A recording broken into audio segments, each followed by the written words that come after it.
Assalamualaikum warahmatullahi wabarakatuh. Waalaikumsalam warahmatullahi wabarakatuh. Walah, kelas ini lagi ya, saya nggak berani. Waalaikumsalam warahmatullahi wabarakatuh. Iya, saya tuh tak pikir kelas bawah ya, ternyata kelas atas. Oke, ketemu lagi dengan saya di mata kuliah biostatistik ya. Kemarin Bu Feti sudah masuk ya, penjelasan RPP, dan beliau memang koordinatornya ya.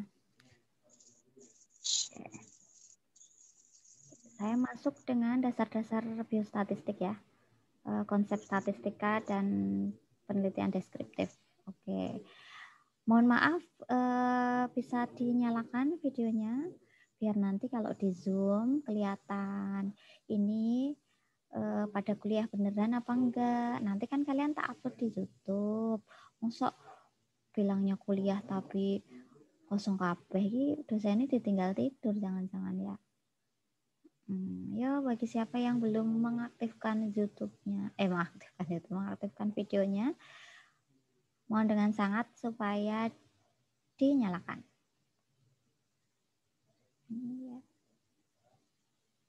Nah, itu loh. Cakep-cakep gitu loh. Kenapa malu? Nanti jadi artis ya. Ya. Oke, saya masuk dengan konsep dasar statistik. Kemarin Bu Feti sudah masuk dengan apa? Laila Tunisa? Karmila? Khalifah? Regi Indra? Suara saya kedengeran ya? Jadi kedengeran Bu. Bentar, saya admit dulu. Ini karena dasar, jadi nanti slide-nya agak minim ya. Saya izin share screen dulu.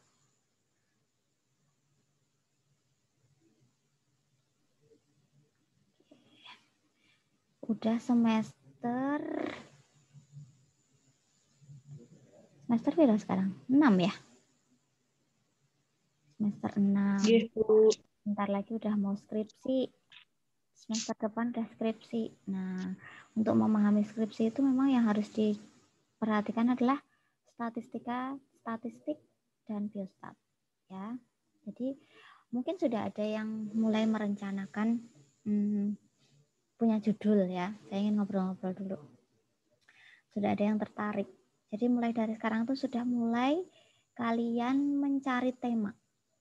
Bahkan kalau saya dulu sudah dari awal-awal masuk kuliah itu udah tertarik dengan tema. Oh, saya nanti mau mengambil penelitian apa? Saya gawat daruratan. Kemarin kan barusan praktek ya, mungkin saya ingin meneliti nih tentang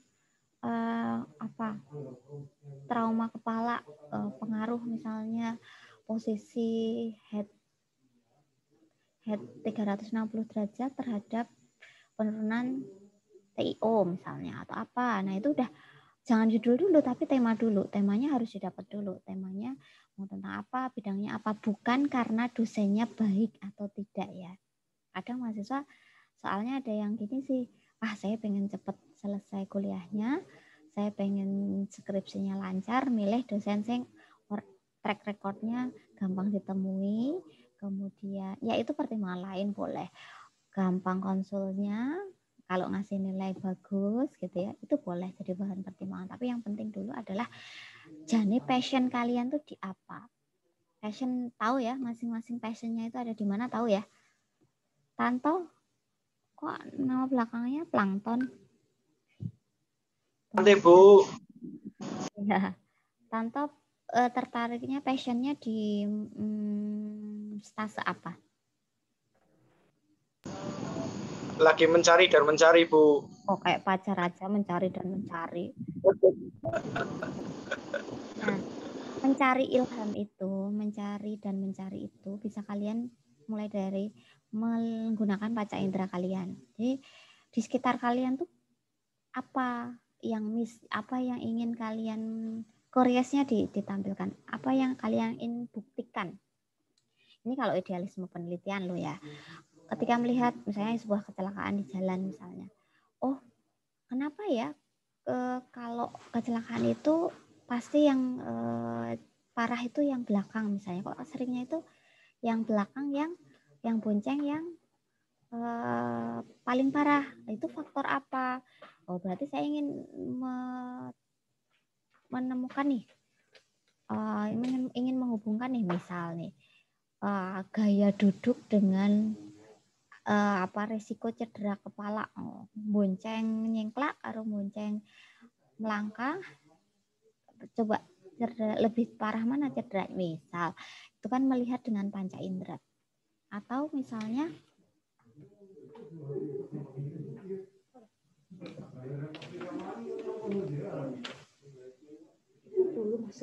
oh ya kayak gitu. Kemudian apalagi lihat anak kecil misalnya. Nah, itu kan praduga-praduga yang ingin kalian, hipotesa-hipotesa yang ingin kalian temukan jawabannya. Penyebab stunting kok nggak turun-turun, atau pandemik nih, kenapa banyak yang terkena gangguan jiwa. Jadi faktor apa yang mempengaruhi? Apakah support keluarga, bla bla bla dan lain sebagainya. Itu mulai mencari, membuka panca indera kalian di sekitar. Nah, ide-ide itu catat. Jadi kemana-mana bawa buku kecil. Oh, kalau sekarang di HP nggak buku kecil lagi. Bawa HP, catat di situ. Oh, ada terlintas di benak. Kayak penulis itu kan pasti ada ide muncul, tangkap. Ada kejadian apa ya? Oh, saya ingin ini. Karena seringnya untuk mencari ilham sebuah judul itu butuh waktu, butuh proses. Nggak serta-merta kalau mau idealis lo ya. Seperti itu. Bentar, saya update dulu. Nah, hal-hal yang seperti itu. Tentunya makanya belajar penelitian kan ingin dibuktikan dengan adanya analisa ya. Nah, di biostat ini kan mempelajari tentang bagaimana saya membuktikan praduga saya, bagaimana saya membuktikan hipotesa saya dengan HI dan H0 gitu ya. Nanti yang hipotesa mana yang akan terbukti? Tuh, H alternatif, H alternatif atau H0 gitu-gitu. Nah, ini tapi dari sekarang mulai tuh buku-buku biostat dan statistiknya dikoleksi. Kalau ngoleksi nggak cuma komik ya, koleksi buku-buku statistik dan SPSS, statistik, biostat, buku Metopen. Nah, itu semua dikumpulkan.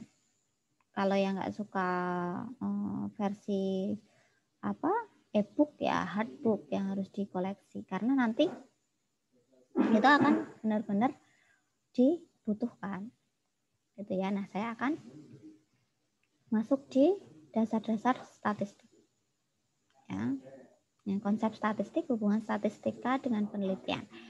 Jadi membuktikan, jadi bukan hanya cinta yang perlu pembuktian ya, bahkan hipotesa kalian pun perlu dibuktikan.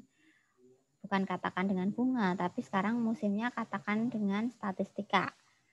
Seberapa besar pengaruh, seberapa besar hubungan yang ingin kalian buktikan itu nanti akan terbukti dengan nilai. Nilainya apa? P-value misalnya. Angka ya. Nah, ini hubungannya, pembuktian. Kalau misalnya Bu, sebuah penelitian apakah dikatakan berhasil hanya jika terbukti itu berhubungan? Bukan. Jadi kalau misalnya nanti penelitian kemudian hasilnya tidak ada hubungan, jangan berkecil hati ya. Namanya juga membuktikan ya. Bisa benar, bisa salah kan. Jadi sebuah keberhasilan penelitian itu tidak terlepas dari yang namanya proses. Yang penting betul dulu cara pengelompokan, nanti kita akan masuk.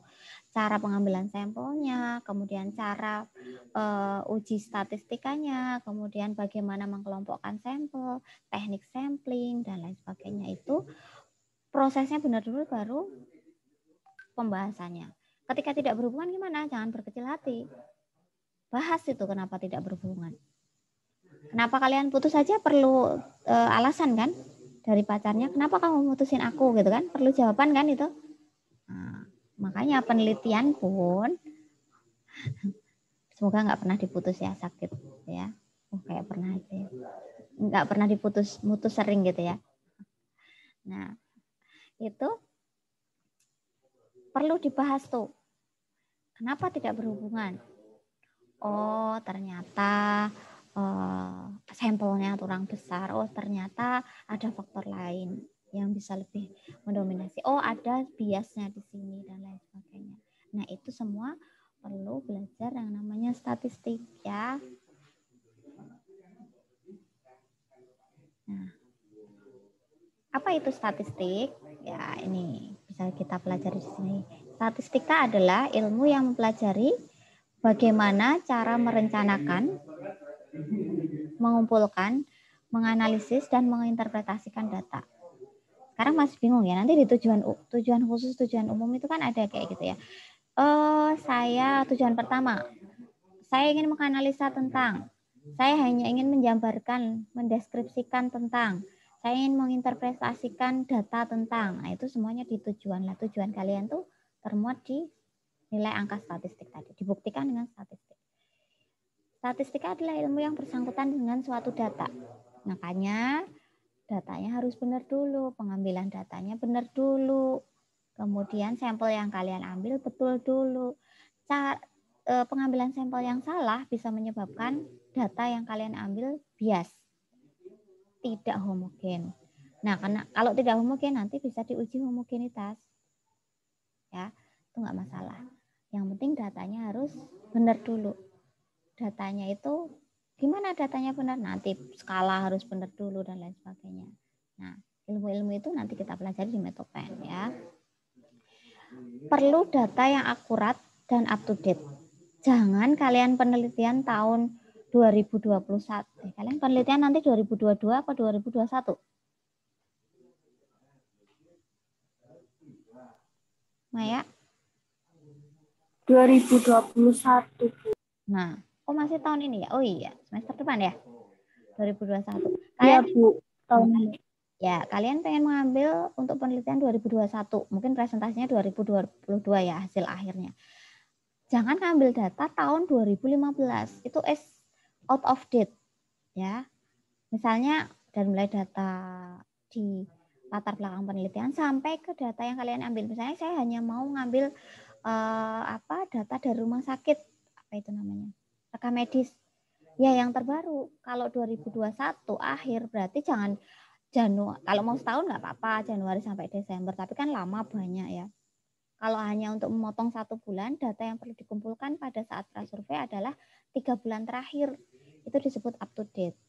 Ya, jangan ngambil data Januari untuk penelitian Desember. Itu masih dalam 1 tahun loh. Apalagi kalau ngambil untuk penelitian Desember, kan nanti ada waktu pengambilan data. Setelah proposal, ujian proposal, kalian akan mengambil data kan, ambil data. Bulan apa? Mbak rencana 2022 Maret misalnya.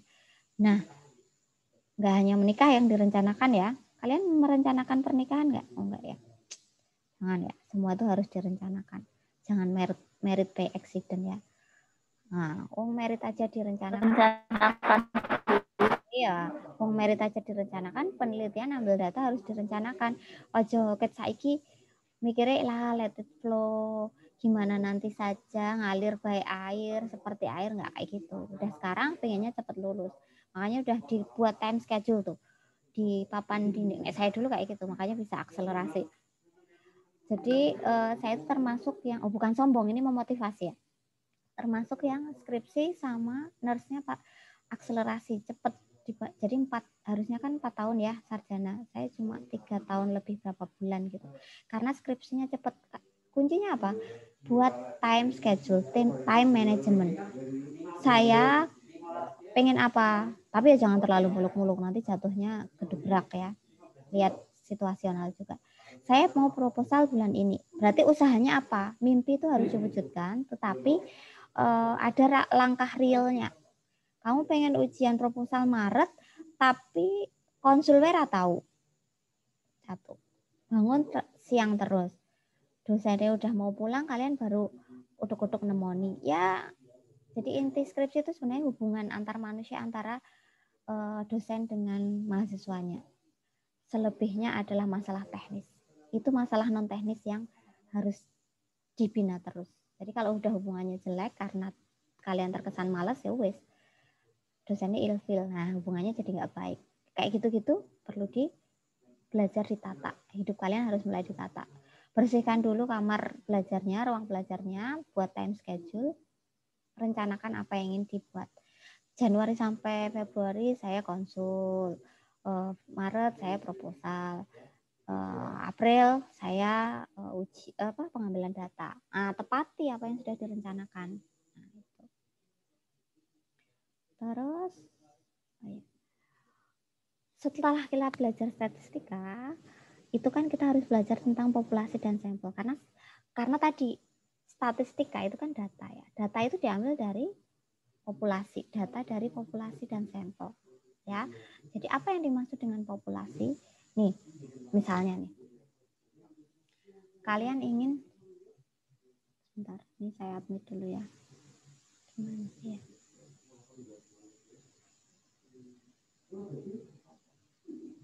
Nanti hilang lagi.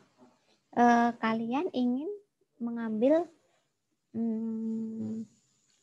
judul penelitian tentang misalnya bimbingan saya stres akademik mahasiswa gitu ya. Berarti kan populasinya mahasiswa. Mau di mana? S1, mau mahasiswa Universitas Harapan Bangsa.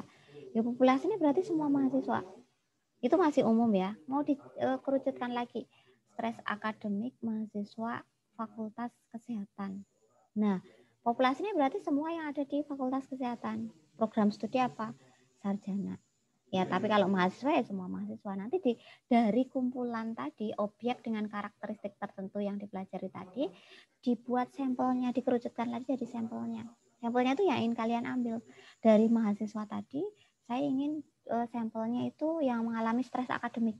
Oh, kalau gitu berarti semester 1 yang biasanya masih adaptasi itu mahasiswa semester 1, mahasiswa yang lagi skripsi gitu ya. Nah, selebihnya kan bisa adaptasi ya. Kalian kan sudah adaptasi ya semester ini. Udah ngalir lah, udah bukan lagi yang meraba-raba gitu. Udah kenal dosennya kayak apa sih A, si B, udah enjoy gitu. Kalau lagi skripsi kan stres juga tuh. Nah, sampelnya siapa? Stres akademik pada mahasiswa yang sedang mengerjakan skripsi. Berarti kan siapa yang skripsi? Mahasiswa S1, skripsi itu hanya S1 sarjana, prodi sarjana. Berarti semua yang sarjana. Oh, sampelnya itu yang menjalan. Semester berapa yang skripsi? Berarti semester 7 misalnya. Wujudkan kan 7. Nah, nanti dari yang semester 7 itu ada prodi farmasi, ada prodi anestesi, ada prodi S1 perawatan, ada hukum, ada bla bla bla. Nah, semua mau diambil kan nggak mungkin ya. Nah, kita hitung besar sampel. Besar sampel. Jadi kalau penelitian, semua itu nanti ada besar sampelnya. Dan sampel yang kalian butuhkan, ada teknik sampling namanya. Mau total sampling, yakin kalian mau ngambil semua prodi, 4 prodi tadi. Enggak kan? Enggak. 4 prodi berapa kira-kira? Misalnya 400. Mau diambil semua. Kalau deskriptif nggak apa-apa, justru ambil semua. Supaya lebih tergeneralisir. Nah kalau yang lain, nggak bisa. Tenaga kalian nggak akan cukup. Justru malah nggak relevan untuk penelitian eksperimen gitu ya. Nah, makanya nanti menentukan dulu saya itu mau penelitian apa nanti di situ. Nah, besar sampelnya masing-masing berdasarkan jenis penelitian kalian. Besar sampel untuk deskriptif ada sendiri rumusnya. Besar sampel untuk penelitian eksperimen tergantung skala nih, nanti kita pelajari di besar sampel. Masing-masing ada sampel size-nya, ukuran sampelnya. Nah, itu sampel ya. Kemudian parameter itu apa? Sebagai wakil dari kumpulan data dalam populasi. Nah, nanti itu saya mau, kalau deskriptif kan atau univariat ya, statistika univariat. Sudah sampai situ belum ya? Penyajian datanya mau dengan apa? Kalau skalanya non parameter, kategori dikategorikan gitu. Itu kan deskriptif murni itu kan hanya mean, median, modus.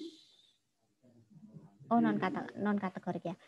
Interval dengan rasionya itu kan seperti itu. Mean nilai tengahnya, rata-rata, median, modus. Median itu nilai tengah, modus itu yang paling tersering muncul. Kemudian mau pakai varian nggak, mau pakai standar deviasi nggak antara data tersebut. Nah, itu parameternya nanti, cara menyajikan datanya. Nah, gitu. Makanya kita butuh belajar tentang data, skala, dan parametrik serta inferensi. Nanti kita belajar. Sebelum belajar itu kita ke sini dulu. Masih bingung nih parametrik dengan inferensial itu apa? Sebentar. Nah, oke. Nah, statistika itu kan ada statistik deskriptif, ada statistik deskriptif itu ada deskriptif murni, ya, hanya menampilkan gambaran, ya, paham ya, gambaran perilaku hijin mahasiswa yang ngekos baik buruk sedang, wis, univariat, atau mau statistik inferensial. Nah, kalau inferensial itu dibedakan menjadi parametrik dan non parametrik. Parametriknya itu ada parameternya, ya, ada parameternya. Non parametrik atau kategorik, non kategorik ya, seperti itu. Nah, ini dibedakan menjadi dua. Kalau yang misalnya saya lebih suka kategorik dan parametrik ya. Kalau dikategorikan itu kan data murni yang dikategorikan menjadi ringan, sedang, berat. Berarti skalanya adalah nominal, ordinal. Baik, buruk, laki-laki, perempuan, gitu-gitu kan. Nanti kita belajar itu di skala. Nah, kalau yang itu kan kategorik ya. Yang non kategorik atau parametrik itu ya pakai parameter. Rasio, interval. Kalau rasio itu ya berarti angkanya. Kalau interval dari 1 sampai 10. Angkanya itu namanya interval. Tapi kalau sudah dari 1 sampai 10 itu berarti kayak misalnya nyeri ya. 1 sampai 3 itu nyeri ringan, 4 sampai 6 itu nyeri sedang, 7 sampai 10 itu nyeri berat, berarti itu sudah dikategorikan. Karena ada ringan, sedang, berat. Dari yang angka 1 sampai 10 itu sudah kategorikan. Itu namanya ordinal. Tapi kalau masih menggunakan 1 sampai 10 angkanya tanpa menjadi ringan, sedang, berat, itu interval. Paham ya? Makanya itu yang sering membiaskan. Kamu mau skalanya apa? Nah, itu statistik inferensial. Karena sudah mengkategorikan, memparametrikan.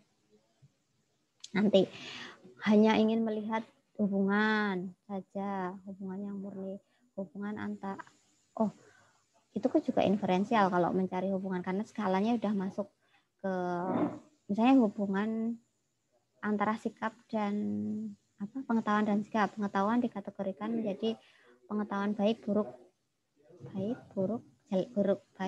sedang gitu ya. Nah, dihubungkan dengan sikap yang baik, buruk, sedang misalnya. Nah, itu kan berarti ada dua variabel yang dihubungkan dengan skala ordinal. Itu udah inferensial. Karena ada hubungan. Walaupun itu masuk dalam statistik deskriptif inferensial. Gitu ya. Nanti, itu kan masih yang statistik deskriptif inferensial. Kalau yang eksperimen beda lagi nanti. Ini masih belajar ini dulu ya, yang deskriptif ya. Sampai sini ada yang mau ditanyakan nggak? Mudeng apa mubeng? Bu, mohon maaf ada yang belum di ACC, Bu. Iya ya, sebentar. Saya lihat di view ya. Oh ya. Oke, ya. Dah. Dah, Mas. Mubeng apa Iya, mudeng? makasih, Bu. Oke. Sampai situ paham ya? Jadi statistik itu kan datanya. Kalian butuh belajar sampel populasi, kemudian menghubungkan jenis statistik itu ada deskriptif dan inferensial. Bagian dari deskriptif itu adalah inferensial. Inferensial dikategorikan lagi menjadi parametrik non parametrik. Kalau parametrik dengan kategori non kategori, gitu ya. Sampai situ paham? Kita lanjutkan. Nah, kenapa sebuah penelitian itu perlu statistika, perlu pembuktian? Kalau hanya kalian tidak ada statistika, namanya cerpen, Mbak. Ya. Saya ngarang buku, nulis karya tulis, tapi tidak ada statistikanya. Nah, itu namanya karya tulis mahasiswa D3. Hanya karya tulis saja. TA ya, tugas akhir. Tapi tidak perlu pembuktian, itu bukan penelitian. Nah, fiksi. Nah, kalau non fiksi butuh, namanya penelitian itu non fiksi, butuh pembuktian, yaitu tadi kan saya sudah menjelaskan, kalian belajar tentang masalah dulu, kemudian dicari kerucutan menjadi hipotesa. Tadi kan yang saya contohkan, kenapa saya ingin mencari hubungan posisi duduk dengan keparahan cedera kepalanya saat membonceng misalnya, atau kalau pakai helm nggak pakai helm kan jelas ya. Itu hipotesa saya kalau dia posisinya itu nyengklak itu apa, nyamping, dia cenderung nggak siap kalau terjadi kecelakaan ya, karena ngelihatnya ke samping, nanti lebih parah. Itu kan hipotesa ya, perlu dibuktikan. Jadi yang lebih parah adalah yang nyengklak, nyamping, daripada yang langkah itu apa ya, bonceng dengan posisi melangkah, karena dia natap ke depan, kalau ada apa-apa bisa langsung pegangan gitu ya, gitu dan lain sebagainya. Nanti tingkat keterpelantingannya itu lebih ringan daripada yang nyengklak. Itu hipotesa. Jadi hipotesa saya adalah posisi melangkah, nanti dicari istilahnya ya apa ya, misalnya kayak gitu, itu akan lebih ringan derajat cedera kepalanya dibandingkan yang itu. 10 menit lagi mau habis. Saya pengennya 40 menit aja ya menerangkan ini. Ya. Nah, itu hipotesa. Kemudian menentukan sampel tadi sudah, mengumpulkan sampel sudah kan tadi, menyajikan data tadi. Nah, sekarang kita akan belajar tentang menganalisa data dan membuat kesimpulan. Itu semua adalah rangkaian statistika. Untuk menganalisa data itu jelas butuh yang namanya uji analisa data dan membuat kesimpulan. Untuk membuat kesimpulan dibuktikan dengan p-value berapa, kan harus dijawab dari statistika tadi. Nah, bawahnya. Nah, langkah-langkah dasar dalam pemecahan masalah secara statistik. Mengidentifikasi masalah atau peluang. Tadi sudah mengumpulkan fakta yang tersedia, mengumpulkan data yang orisinil, mengklasifikasikan data, tadi diklasifikasikan, menyajikan data dan menganalisa data. Ini ada coding, ada nanti ada prosesnya, ada coding, ada tabulating dan lain sebagainya, itu prosesnya. Yang terakhir analisa data. Terus kita kan di statistika kesehatan ya. Nah, kenapa justru masalah-masalah kesehatan itu masalah yang butuh pembuktian sehingga nanti ada langkahnya. Dari masalah tersebut tindak lanjutnya apa? Untuk kemajuan keperawatan atau khususnya stase kalian misalnya. Nah, data atau informasi yang berkaitan dengan masalah kesehatan itu untuk merencanakan program pelayanan kesehatan. Oh, ternyata angka kejadian kecelakaan akibat bonceng nyengklak tadi misalnya atau itu tuh tinggi. Berarti nanti harus ditemukan misalnya dibuat peraturan kalau bonceng harus melangkah semua dan ada sabuk pengaman, diciptakan sebuah sabuk pengaman yang bagus kayak anak kecil itu ditaleni ke depan misalnya. itu kan pelayanan kesehatan nanti. Pencegahan untuk kejadian yang lebih fatal. Atau misalnya KB, ternyata drop out KB suntik itu tinggi. Oh, berarti ini harus dibuat teknologi baru nih supaya drop out-nya rendah. Itu kan KB, BKKBN-nya. Menemukan alternatif penyelesaian masalah kesehatan dan melakukan analisis tentang berbagai penyakit selama periode waktu tertentu. Ini sudah saya terangkan dulu di mata kuliah apa ya? Saya lupa. Saya pernah menerangkan ini. Di Biostat juga sih, ya. Gitu. Ini manfaat penelitian di kesehatan. Kemudian statistik kesehatan itu berguna untuk menentukan penyebab timbulnya penyakit baru yang belum diketahui atau menguji manfaat obat bagi penyembuhan penyakit tertentu. Ini kalau farmasi manfaat obat. Kalau kita ya ini menentukan penyebab timbulnya penyakit baru yang belum diketahui. Varian COVID yang dari Inggris misalnya, itu lebih berat atau tidak sih ya? Misalnya angka kejadiannya kok bisa menyebar secara cepat misalnya. Berarti apakah daya tahan tubuh seseorang itu lebih mudah terjangkit oleh virus itu atau COVID misalnya dan lain sebagainya. Kan penyebab timbulnya penyakit baru. Berarti kalau orang diet itu kemarin kan ada kejadian yang Rina Gunawan itu yang meninggal setelah, bukan sih, menurut saya sih dia diet 30 kilo, daya tahan tubuhnya menjadi lemah, akhirnya lebih mudah terpapar. Belum lagi dia punya infeksi asma, komorbid asma dan lain sebagainya. Kan berarti kalau dalam kayak gini tuh kondisi imunitas harus penting, dietnya harus benar. Kalau mau menurunkan berat badan jangan terlalu ekstrim, nanti malah menurunkan imun misalnya.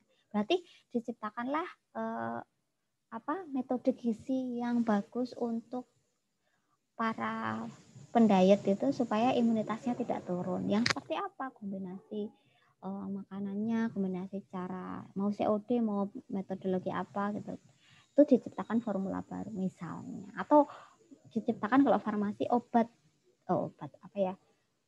suplemen imunitas yang spesifik untuk mencegah COVID misalnya. Ada nih, kan biasanya meningkatkan imun saja. Nah, ini spesifik untuk menangkal ini COVID itu apa misalnya sampai ke situ. Ada ditemukan kemarin kan ada ya Adi Hidayat itu ya, tapi itu lebih ke penyembuhan sih, obat herbal apa ya, saya lupa, akar apa gitu. Nah kayak gitu bisa diteliti secara statistika supaya diciptakan obat baru untuk menangkal itu. Itu hampir habis waktunya, tinggal 5 menitan. Ini hanya pengantar dulu ya. Nanti ini ibaratnya pemanasan saja, pemanasan tok kalian ancang-ancangnya.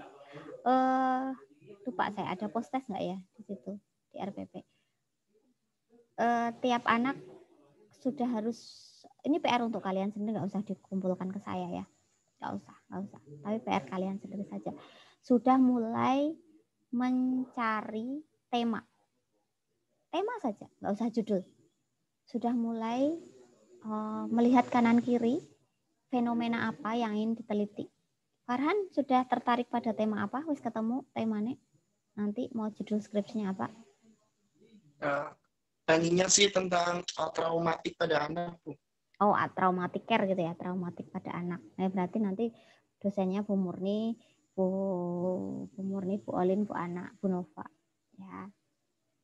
Ya, bagus. Sudah mulai tertarik tema ya. Cuma variabelnya kan belum ketemu ya. Nah, pada anak yang menyebabkan traumatik itu apa saja? Atau kalian mau membuat suatu metode untuk meminimalkan trauma pada anak? Boleh. Pengaruh clay terapi, pengaruh terapi bermain apa terhadap traumatic care apa? Nah, variabel apanya itu yang harus dicari.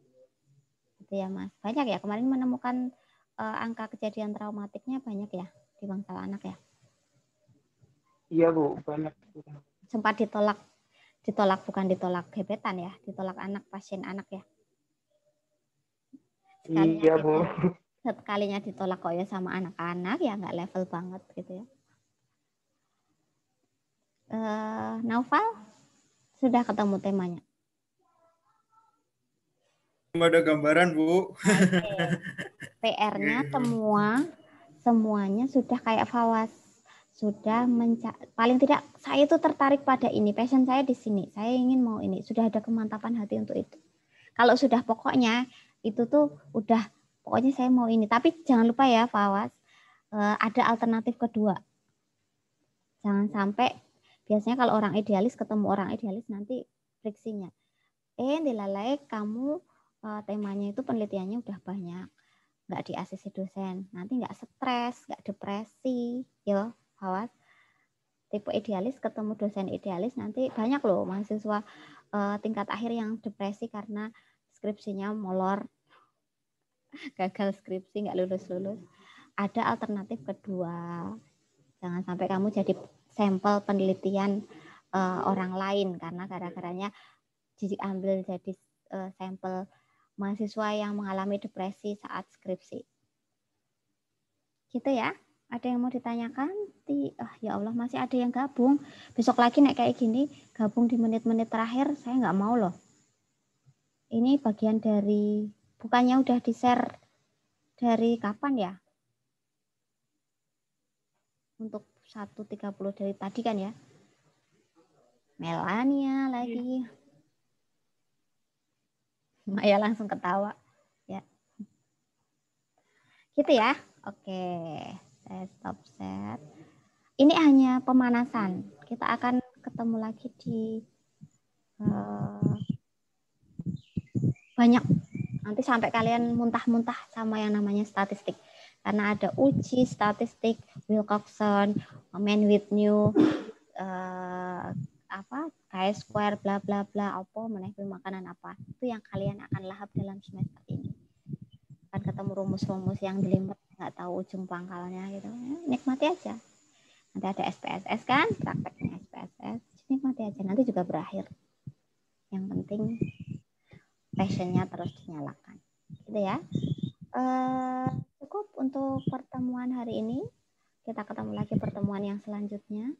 Kalau nanti saya tidak membutuhkan Zoom, berarti saya hanya akan upload di Strava ya. Karena ini saya siap dadakan, jadinya segini dulu. Oke?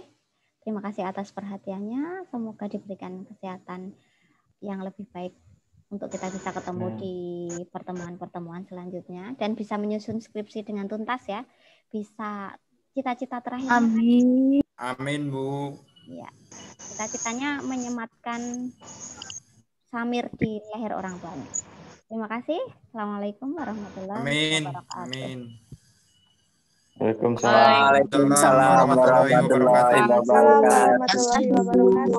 Makasih. Makasih, Bu. Sama-sama.